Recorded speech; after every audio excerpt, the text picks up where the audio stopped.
Hola, mi nombre es Gómez Elizabeth Antonella y en este video voy a estar mostrando la primera parte del segundo parcial. Primero voy a estar explicando cómo organizar el código y después voy a explicar qué es lo que busca cada opción del menú. Bueno, el código lo organicé en 5 partes. Primero está funciones, que tiene toda la lógica del programa. Luego está input, que tiene las validaciones de ingreso. Main, que está casi vacío como pidió el profe, que solo evoca la función del menú. Después está el menú, que bueno, tiene un bucle principal while que las funciones que lo apoyan. Igualmente luego voy a estar explicando qué es lo que hace cada función. Tiene un bucle while, las funciones que la apoyan, que son mostrar opciones, pedir opción y verificar datos cargados. Y bueno, después luego voy a ir explicando. Después, bueno, está prints, que muestra la información por pantalla. Y después, bueno, está nota CSV, que esto nos dieron para descargar. Nos lo dio el profe. Bueno, la estructura central es matriz notas, una lista de listas, donde cada posición de la lista externa es un alumno y dentro de cada alumno hay una lista de 3 elementos, una por trimestre. Bueno, esa matriz vive en menú y se pasa como parámetro a todas las funciones.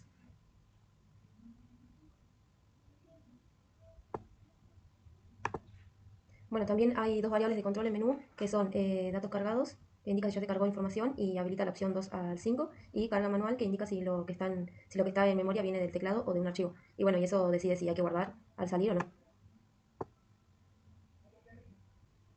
Bueno, ahora voy a pasar a explicar qué es lo que evoca cada función del menú. Voy a arrancar con la opción 1 de cargar notas. Bueno, cuando elegimos esta opción, primero se muestra un submenú con mostrar submenú carga y se pide la elección con pedir opción submenú. Y bueno, en esta tenés dos caminos, que una es la de carga manual, que se ejecuta cargar notas manual, que está en funciones, cargar notas manual, y tiene un doble for. Este y este. Bueno, el de afuera recorre cada alumno y el de adentro recorre los 3 trimestres. Y bueno, para cada nota llama a ingresar entero rango, que está en input, y que por debajo usa verificar cadena entera para validar los caracteres con OR. Y que el ingresado sea un número y después chequea que esté entre el 1 y el 10.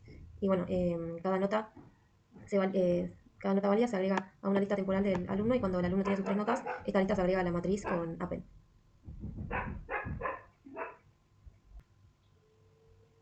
Bueno, y el segundo camino es la carga desde archivo CSV, que el profe pidió que expliquemos más a detalle, que bueno, es esta que está en funciones, leer CSV matriz, que lo que hace primero es que verifica con OSPAT exist, que el archivo realmente exista en esa ruta, que esto es clave porque, bueno, si intentas abrir un archivo en modo lectura y no existe, Python te tiene un error y el programa se rompe y, bueno, entonces eso, si el archivo no existe, la función retorna una lista vacía. Y bueno, si el archivo existe, lo abre usando un with open, nombre archivo R encoding UTF-8 as archivo. Y bueno, y uso el with porque garantiza que el archivo se cierre automáticamente cuando termina el bloque y, bueno, incluso si ocurre algún error en el medio y sin tener que escribir archivo close a mano. Bueno, una vez adentro del with, lo primero que hago es archivo.readline sin asignar el resultado a ninguna variable y esto hace como una falsa lectura y bueno, lee la primera línea del archivo que es el encabezado con los títulos de la columna y como por ejemplo, no sé, trimestre 1, 2, 3 como dice notas y descartarla. Y bueno, la razón por la que se descarta es porque esa línea no tiene datos numéricos y tiene texto. Y si intentara, bueno, convertir a entero más adelante, el programa fallaría y al llamar a readline el puntero del archivo avanza automáticamente hasta el final. Y de esa primera línea, entonces todo lo que viene después arranca directamente en la segunda línea donde están los datos reales.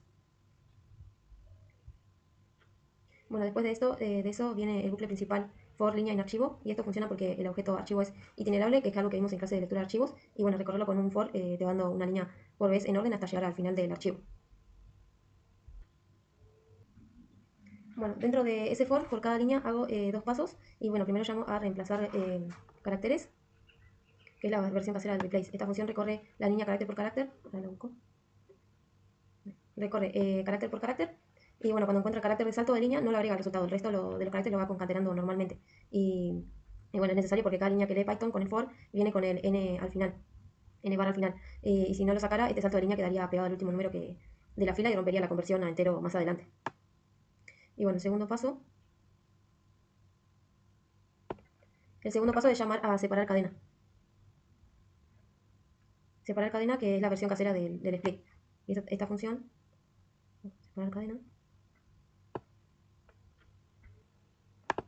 Bueno, esta función recorre la línea ya limpia con el carácter por carácter y bueno, y va acumulando los caracteres con una variable hasta que encuentra la coma y ese momento hace append del acumulado en la lista y se reinicia el acumulador. Y bueno, al final, cuando termina de recorrer toda la línea, agrega lo que quedó acumulado con el último elemento y el resultado es una lista de 3 strings, por ejemplo, 7, 8, no sé, 6. Bueno, con esa lista de string llamo a normalizar fila entero, fila valores, que bueno, esta función recibe la lista con un for y recorre cada elemento y lo reemplaza por su versión convertida entero usando int. Es una conversión in place y no retoma nada nuevo, modifica directamente la lista que recibió. Bueno, finalmente con la fila ya convertida a enteros, hago matriz.append fila valores y esto se repite para cada línea del archivo hasta que con el for termina porque llegó al final del archivo. Y cuando el with se cierra, automáticamente cierra el archivo y bueno, la función retorna la matriz completa con todas las filas convertidas. Y bueno, volviendo al flujo del menú, si la matriz que retorna leer CSV matriz tiene la longitud 0, significa que el archivo no existía o estaba vacío y se muestra un error. Y bueno, si tiene datos, se marca datos cargados true y carga manual el false y se muestra la tabla con mostrar notas.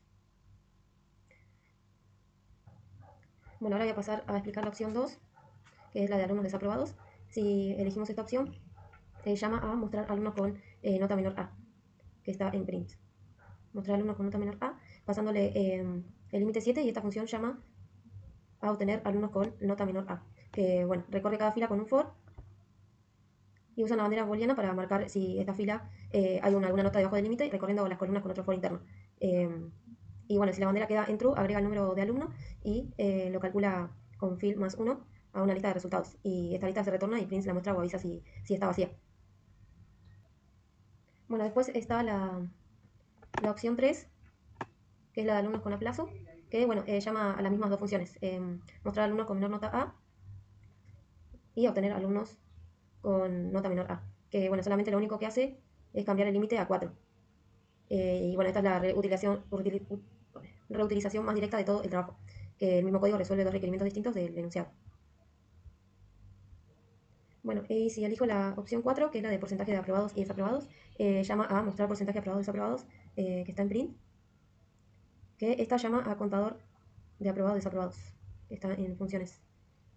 Esta función recorre la matriz para cada alumno y llama a sumar fila, para sumar sus tres notas y después a calcular división, pasándole esa suma y el número 3 para obtener el promedio. Si ese promedio es mayor o igual a 7, suma 1 al contador de aprobados y si no al de desaprobados. Y bueno, al final retorna ambos contadores en una lista y de vuelta en print se vuelve a usar calcular división.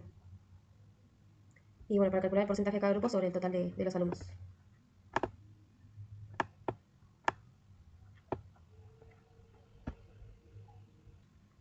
Bueno, la quinta opción, que es la de trimestre con mejor promedio, llama a mostrar trimestre mejor promedio, que está en print, que a la vez llama a obtener trimestre mejor promedio, que está en funciones.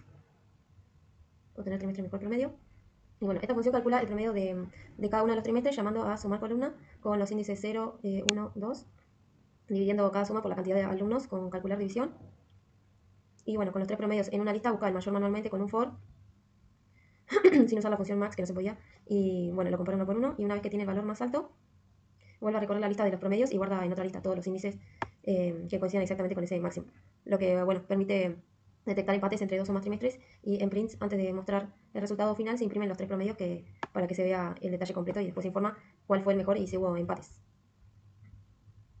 Bueno, ahora voy a pasar a explicar la opción 6, que es la de salir y bueno, la función que guarda en el CSV. Cuando se elige salir, primero en menú verifica si carga manual es true y si lo es, hay datos en memoria que nunca se guardaron en un archivo, entonces hay que persistirlos. Y para que el nombre de archivo se llama obtener nombre del archivo fecha, que se usa lo que pidió el profe.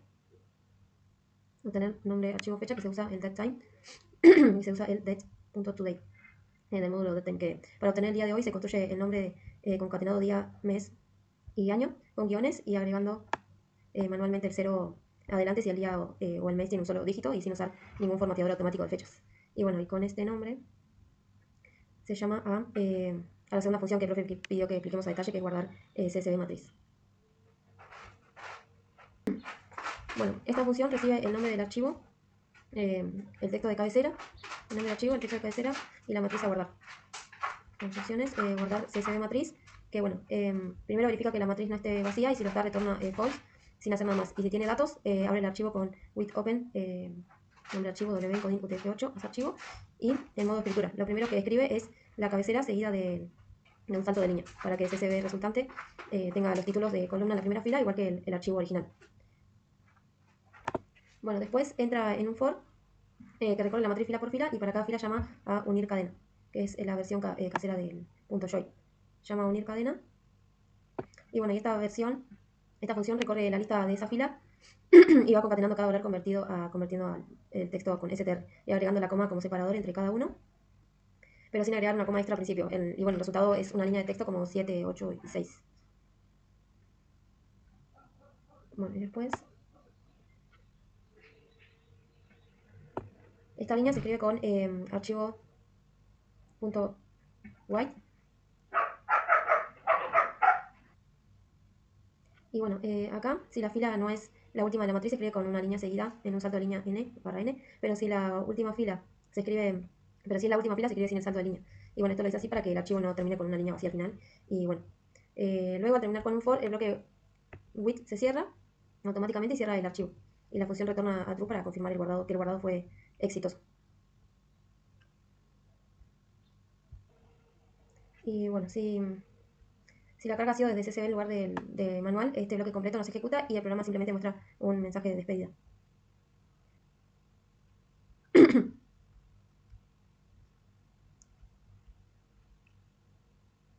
Bueno, ahora voy a pasar a explicar a responder las preguntas que nos hicieron los profes. Que bueno, el primero es ¿para qué sirve el modo de apertura de un archivo? Y bueno, el modo le dice al sistema operativo qué va a hacer con ese archivo y si lo va a leer, escribir o bueno, agregar contenido. Y eso determina cómo se posiciona el puntero al abrirlo y qué pasa si el archivo no existe. Después, bueno, la segunda pregunta que era que había que diferenciar entre la R, la W y la A. Y bueno, la R es el de lectura. Es el archivo que tiene que existir. Pero si no existe, tira un error el programa. Y bueno, el puntero arranca al principio. Después está la W, que es el de escritura, y si el archivo ya existe, lo sobreescribe completamente.